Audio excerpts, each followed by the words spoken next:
Hello everyone. I want to show you this special snack today for tea time snack. This is I can call it corn pakoda, corn vada or not vada. Corn vada is different. I will show you that one day. But this is a corn pakoda. I just came up with this, I just wanted to make something with corn and came up with this. I just removing the corn from the cob. This is how I do it. This is here the in American sweet corn. This is how you can do it. But if you try to do this, I don't think it works for the Indian corn. And Indian corn is not that sweet and also not that soft to cut it.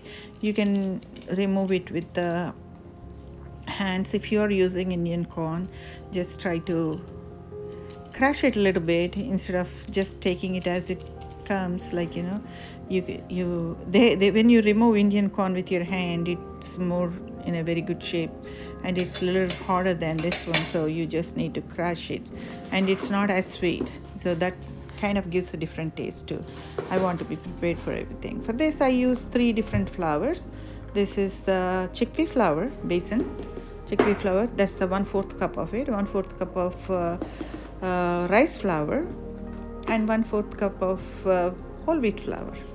Whole wheat flour is for binding, chickpea flour for protein, and rice flour is for crispiness. Just mix all these 3. Each one of these, that's the 1/4 cup measure. I mixed all of them.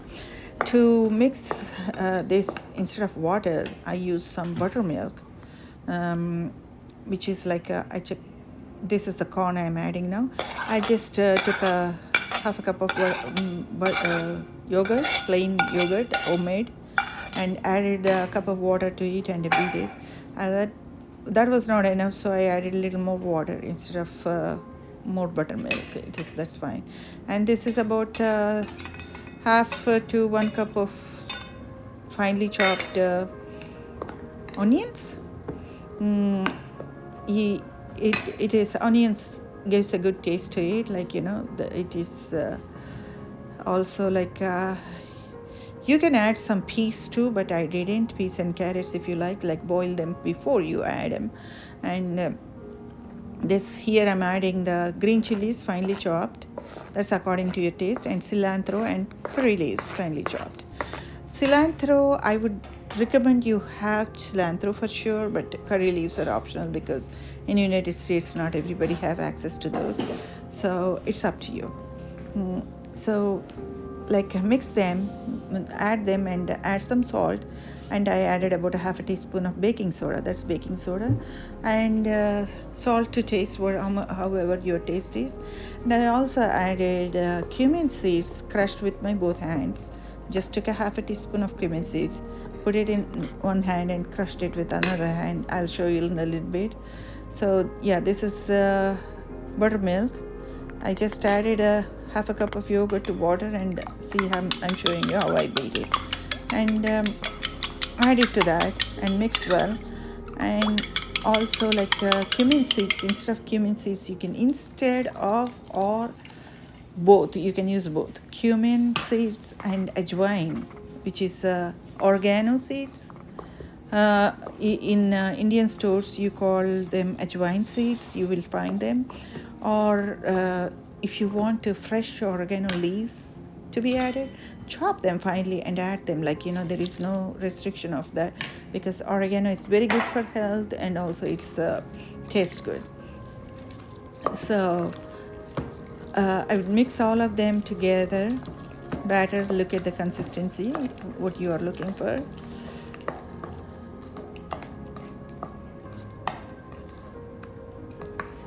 So I already turned the stove on, and oil is heating. This is a good tea time snack, or with people who like alcohol drinkers, they can have it with alcohol too. I think the previous one was the salt, and this is baking soda. So baking soda also gives nice puffiness inside, and it kind of ferments and makes it crispiness also, like along with the rice flour. So you can have it with the drinks or appetizer any way you want. So it's a good vegetarian or vegan, I think. Like, I don't, except for buttermilk. Yeah, if you want to make it vegan, you don't have to. You can avoid buttermilk and just add water.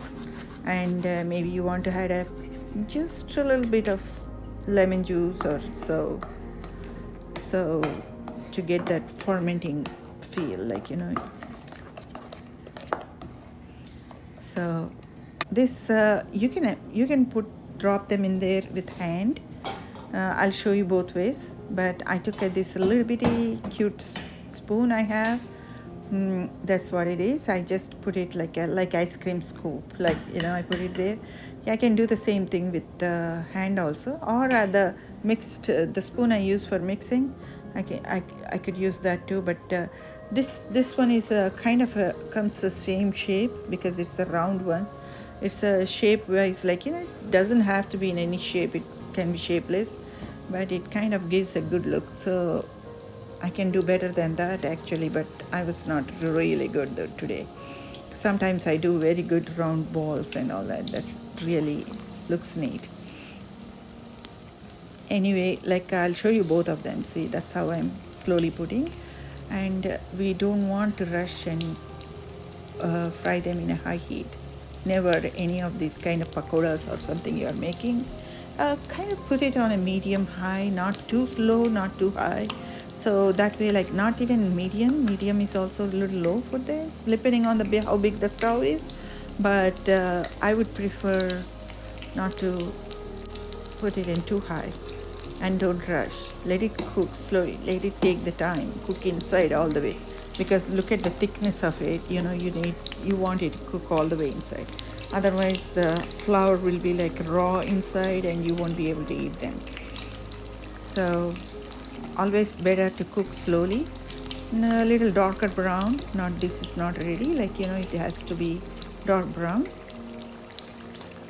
And you can eat this with tomato sauce, ketchup, not tomato sauce, sorry, ketchup, or any kind of Indian chutneys you make, ginger chutney, or any kind of cilantro, mint chutney, or sweet chutney, like I think it's made with date chutney or anything, or tomato chutney or anything.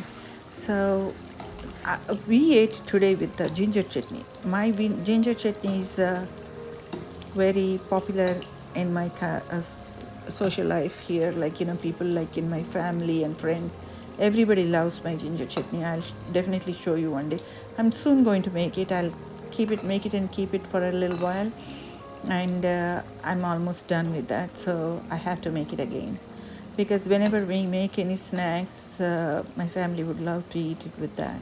Even if some friends over, they ask for it. It's like very tasty.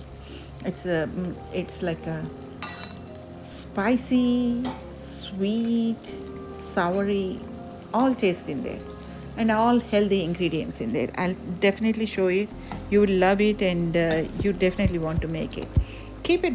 It stays like keep it in a bottle and put it in the store in the refrigerator. You can use it for 2 to 3 months also. Like, I always do it like that. So those small ones, when I see those small ones, I'm removing them, like, as soon as they turn brown, because otherwise they get burned faster before these were cooked, and they kind of makes the whole pan smell, that burnt smell. So I just remove them as soon as. So now I'm showing you how to make with hands. That's how slowly you need to put them in there. Sometimes I'm really good, sometimes I'm not. It's not my day today.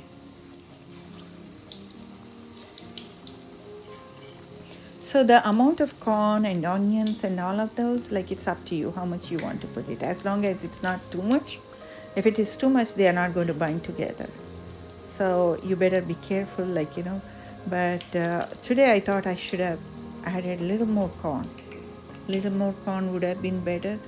And this way also it's good, but if it is, even if there is a little more corn, maybe half of the cob, like, if I could do it like that, would be really good.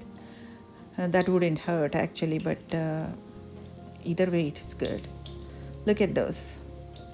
They already look so yummy when you're eating hot just out of the pan. And see, it look cooked all the way inside. That's what I want to show you. It should cook all the way inside. If you rush it and cook it, it won't cook all the way inside, and you won't be able to eat it. Only the cover is cooked. It's very tasty, crunchy, just the way I want it. Shape may not be as good as always, like, most of the times. I won't get it all the time same way. I think the consistency of the flour or whatever, my patience or whatever it is. So look at with ginger chutney. Hope you like the video. If you like it, click like and subscribe. Thank you for watching.